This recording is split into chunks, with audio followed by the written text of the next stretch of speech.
pessoal, tudo bem? Hoje eu vim trazer para vocês uma coisa que eu havia dito, né, que eu iria trazer caso vocês dissessem que queriam, né? Então, como alguns disseram eu quero, cá estou eu para trazer para vocês o estudo dos 4 temperamentos, tá bom?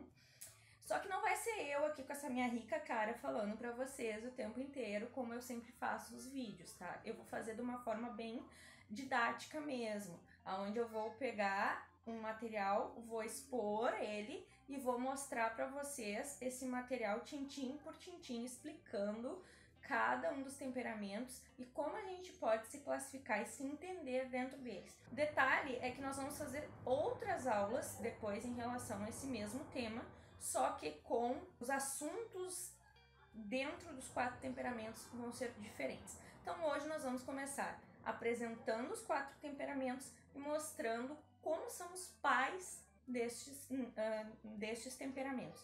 Depois nós vamos ter, posteriormente, nós vamos ter um aulão onde nós vamos mostrar como são os filhos e mais além nós vamos fazer um aulão onde mostraremos como se dá a espiritualidade em cada um dos casos, tá? Esperamos que vocês gostem desse aulão, deixem já o seu like aí, passem para as pessoas que gostam desse tipo de assunto, compartilhem com a geral aí, se inscrevam aqui no canal, ativem o sininho para receber as nossas notificações, tá? E comentem, né, gente? Comentem se vocês gostaram desse novo estilo de vídeo, né? Essa dinâmica diferente, para eu saber, né? Para eu ir me preparando para outros vídeos, tá? Então nós vamos fazer esse vídeo, como eu falei para vocês, através de gráficos, tá? Então eu vou pedir para Paula Júlia colocar os gráficos que eu mandei para ela, que são 2 para a aula de hoje, aqui onde eu estou passando os meus dedos, um desse lado e um desse lado, tá? E aí depois que eu terminar de falar aqui essa apresentação breve para vocês, a gente vai entrar então no aulão, onde eu vou explicar as coisas e ela vai apresentar então esses gráficos para vocês conseguirem o panorama, né? Conseguirem ver as coisas e fazer um panorama do que é que eu estou explicando para vocês, tá bom? Há muitos motivos pelos quais é importante a gente abordar o tema dos 4 temperamentos, tá? Talvez o principal deles seja que muitos pais, famílias e professores se deram conta de que ele pode ser bastante eficaz como ferramenta de educação para os nossos filhos. Então, para que possamos nos aprofundar em seguida, é necessário antes uma introdução aos 4 temperamentos, expondo assim as suas características distintivas, né, para que vocês possam se identificar com eles, né? Então, nós vamos considerar a imagem de uma cruz, tá? No topo está o calor, na base o frio, de um lado a umidade e de outro a secura. A gente então examina esses pares de opostos, primeiro o quente e o frio. Quando a gente coloca a água para ferver, por exemplo, ela começa a expandir. Uma das qualidades do calor é justamente essa, a expansão, né?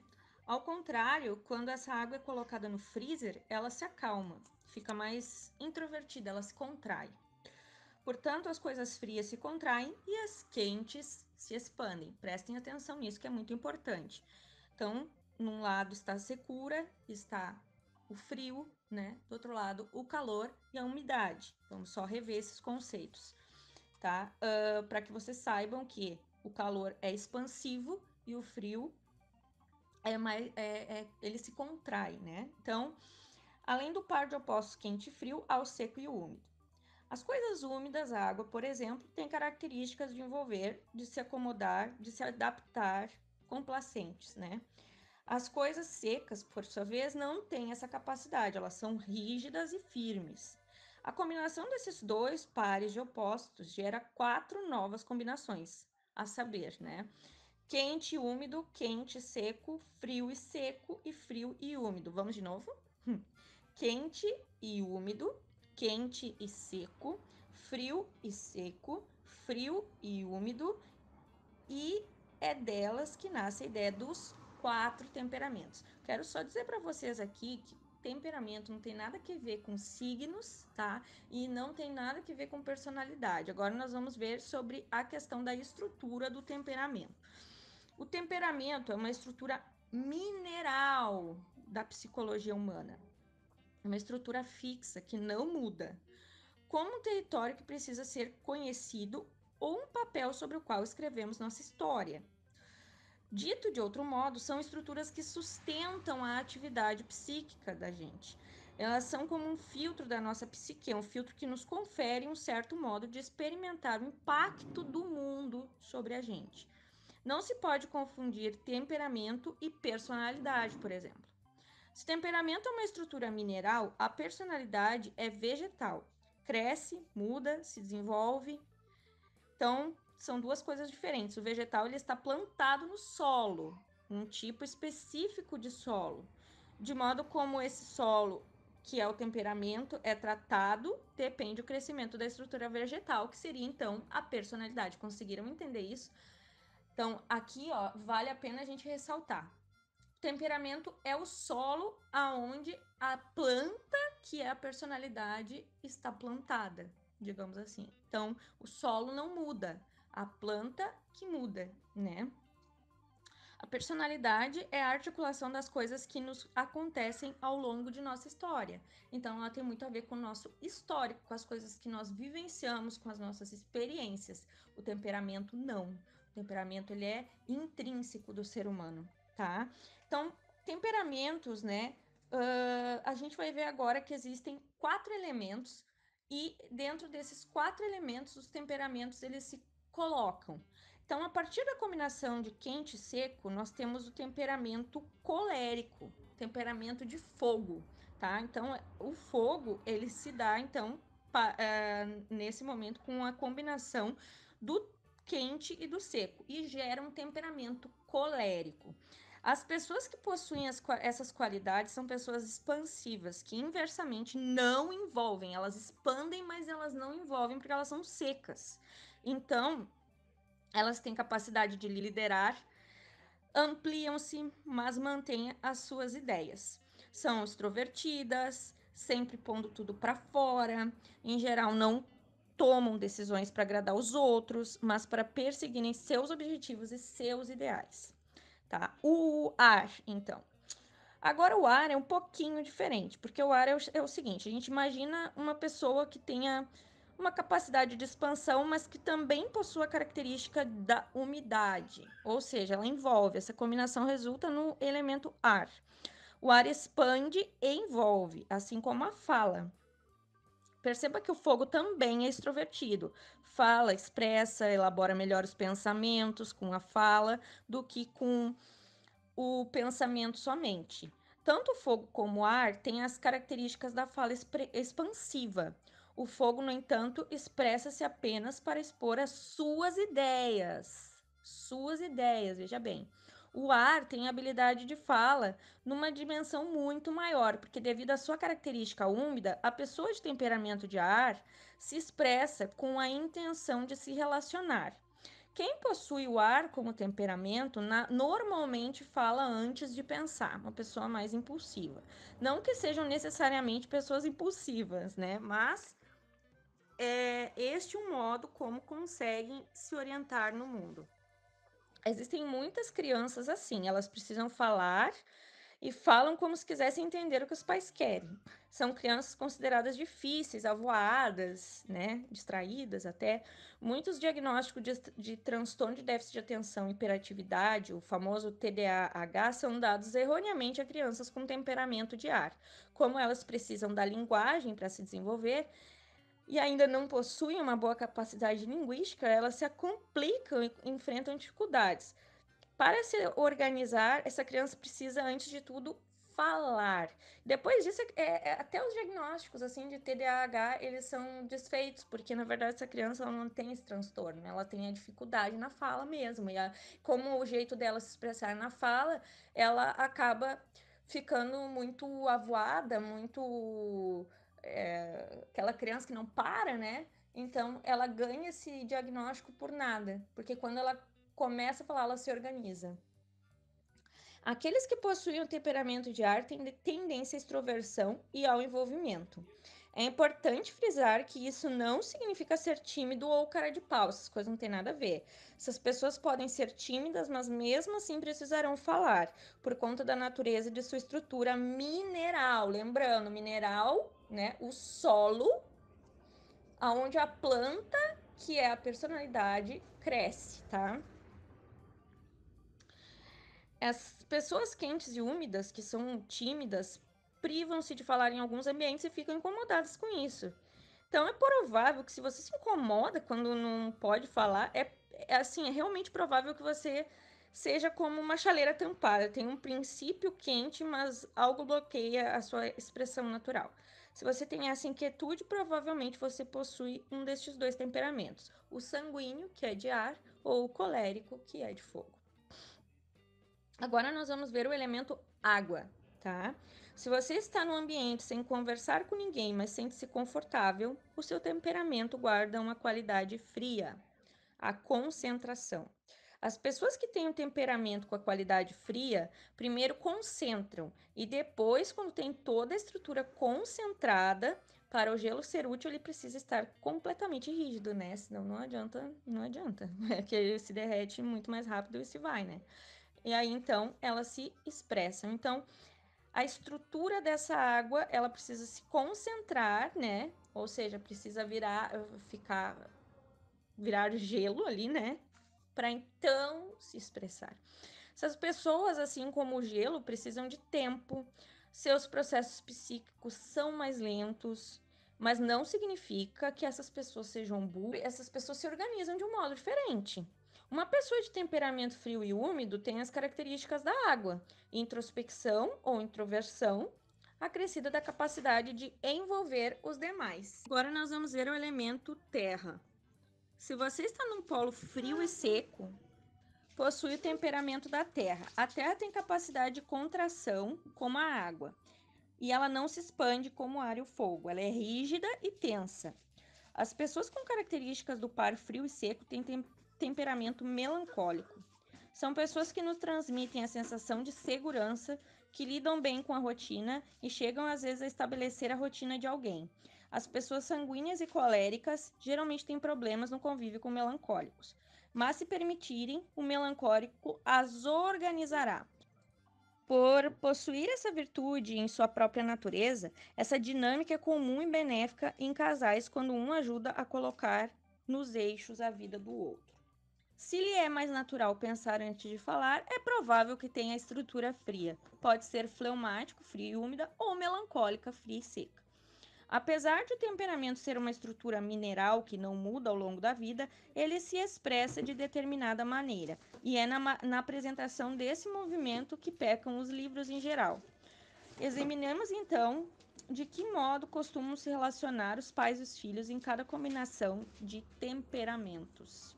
Vamos conhecer então agora os pais, né? Os pais coléricos, eles tendem a ser mais extrovertidos, leais, assertivos, têm convicções firmes, são protetores, têm características de expansão e secura de fogo, né? Então, o lado negativo do fogo é que, quando não está bem controlado, ele causa destruição, né? Então, o fogo é fora de controle, ele não aquece a lareira, mas ele queima a casa. As pessoas que têm esse temperamento de fogo, portanto, precisam ter cuidado, pois quando participam da vida afetiva do filho, tendem a oprimir seu temperamento, tá? Então tem que ter muito cuidado para não ter um controle tal que oprime a criança. Essa combustão intensa pode bloquear a capacidade de expressão do seu filhote aí. É preciso tomar cuidado com esse descontrole, sobretudo quando o filho tem temperamento fleumático ou melancólico.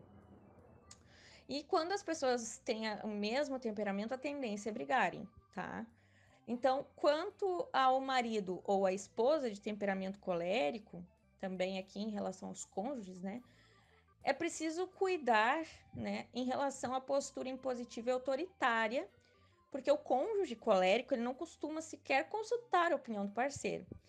Sabemos que, no ambiente saudável, as decisões sobre a educação dos filhos, elas têm que ser tomadas conjuntamente pelos dois integrantes do casal, né? E, por outro lado, os pais coléricos podem criar uma preocupação excessiva nas crianças, pois o fogo descontrolado novamente, né, gera reações agressivas. Os pais sanguíneos. O pai sanguíneo é uma criança grande e, por isso, adora estar entre as crianças. Ele tem muita facilidade de se colocar no lugar delas, de propor atividades, explorar a natureza. As mães sanguíneas são aquelas que recebem as outras crianças no período de férias. As crianças gostam de estar na casa de uma mãe sanguínea. Ela é como um polo de atração. Um dos aspectos negativos dos pais de temperamento sanguíneo é que podem envergonhar as crianças mais tímidas. Às vezes o filho não quer um pai amigão. Muitas vezes o filho quer interagir com os amigos sem interferência paterna ou materna. Os pais sanguíneos são bastante sensíveis e, ao se depararem com o limite da aceitação do filho, creem estar fazendo algo errado e se sentem mal. É preciso compreender que o filho não precisa de um pai amigo, mas de um pai, né?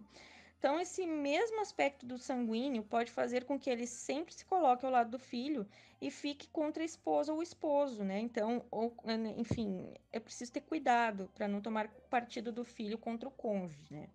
Oferecer disciplina e estrutura é uma das formas do amor. Então, na mesma medida em que é exemplo de alegria e bom humor, o pai sanguíneo precisa se esforçar para transmitir consistência, disciplina e segurança, coisas que não existem num sanguíneo. Então, ele precisa primeiro se disciplinar, né? Primeiro ter constância, ter uma certa confiança em si mesmo, para daí depois transmitir isso para a criança. É um treino.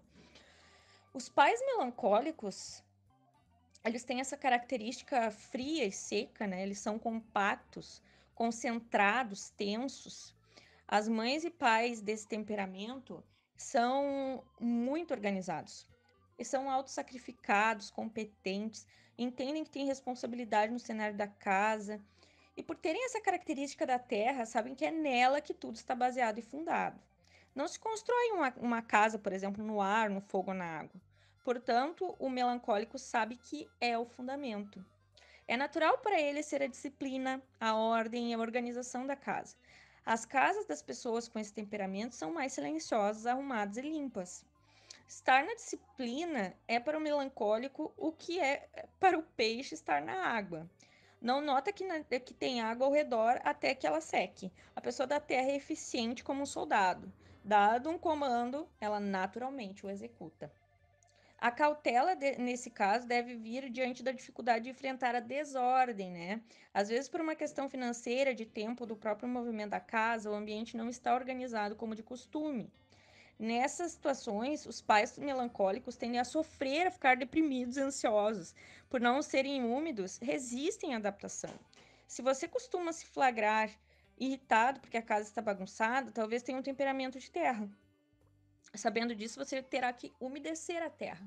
Porque assim, gente, não é porque a gente tem um temperamento que a gente não vai se treinar, né, para melhorar nele, né? Então, tá, eu sou de terra, não vou, o meu temperamento é melancólico ali, então eu não vou fazer nada para melhorar isso. Não, eu vou, sabe? Se eu sou assim, vou ter que lidar com isso, eu vou ter que me umidificar, vou ter que fazer um treino, né?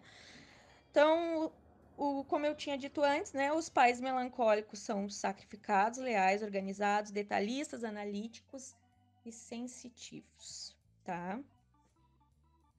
Graças à estrutura da disciplina, eles valorizam os altos ideais e querem que os filhos rendam o máximo possível, né? Então, eles progredirão com muito mais tranquilidade se tiverem uma estrutura bem disciplinada.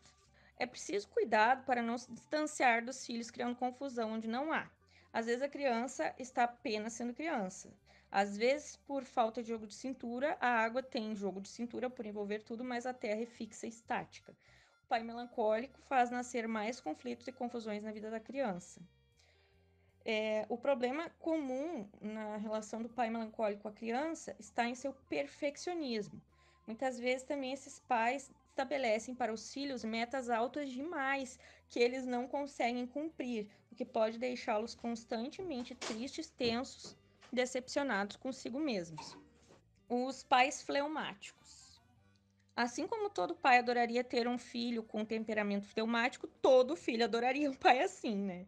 Porque os pais com esse temperamento tendem a ser mais calmos, gentis, pacientes, abominam conflitos, não perdem a cabeça com facilidade. Assim como a água é o solvente universal, o temperamento de água é estabilizador universal. Ele estabiliza os ambientes onde está. Tende a valorizar a harmonia, a paz e a cooperação na casa. O fato de odiar conflitos pode ser bom e ruim ao mesmo tempo. pois os pais fleumáticos têm uma tendência a não cobrar, não exigir, não reprimir o filho quando necessário, né? Então, eles não têm esse ímpeto da energia, da expansão, ele pensa demais, às vezes no relacionamento com os filhos temos que ter respostas prontas, né? Então, devido à característica da introversão conferida pela qualidade fria, estes pais devem se esforçar para pensar nos filhos. Na introspecção natural para os fleumáticos ali, é necessário ter o filho como pauta diária. Outro aspecto, ao mesmo tempo bom e ruim, é a tendência a minimizar os problemas, né? Porque se por um lado é ótimo, por exemplo, casar com um fleumático, por outro lado, a outra parte se sente muitas vezes que seu parceiro não está sentindo, não está empatizando com ela. Diferentemente do colérico e do sanguíneo, o fleumático não expressa primeiro, ele sente, condensa, elabora e depois vai falar alguma coisa, né? O desafio do fleumático é obter certa velocidade em expressar o que está sentindo. Ele deve saber que é conveniente expressar preocupação, simpatia, raiva, tensão em determinadas situações, deixando um pouco de lado a sua característica de pensar, envolver e elaborar melhor as coisas. Como entendem tudo e não entram em conflito, é muito importante os fleumáticos terem o cuidado de não desanimar as crianças, devido ao seu temperamento, né? E por não terem a qualidade de levar a criança a altas expectativas, podem acabar fazendo com que elas sejam mais desanimadas e fracas mesmo, e acabam se entristecendo sem atingir o máximo de sua potencialidade. É preciso despertar o desejo de ser amado, não apenas pelo temperamento gentil, mas por ajudar as crianças a crescer e a desenvolver. E é isso, gente. Por enquanto vai ser isso. Depois a gente vai falar sobre as crianças e sobre a espiritualidade em outras aulas. Essa aqui é a parte 1, tá? Deixem nos comentários aí se vocês entenderam, ficaram com dúvida, quais foram as dúvidas, né? Podem me procurar para me questionar também. E eu vou deixar então aqui embaixo na descrição um site que vocês podem fazer o teste para ver em qual temperamento vocês se enquadram, tá bom? Um beijo grande. Até a próxima.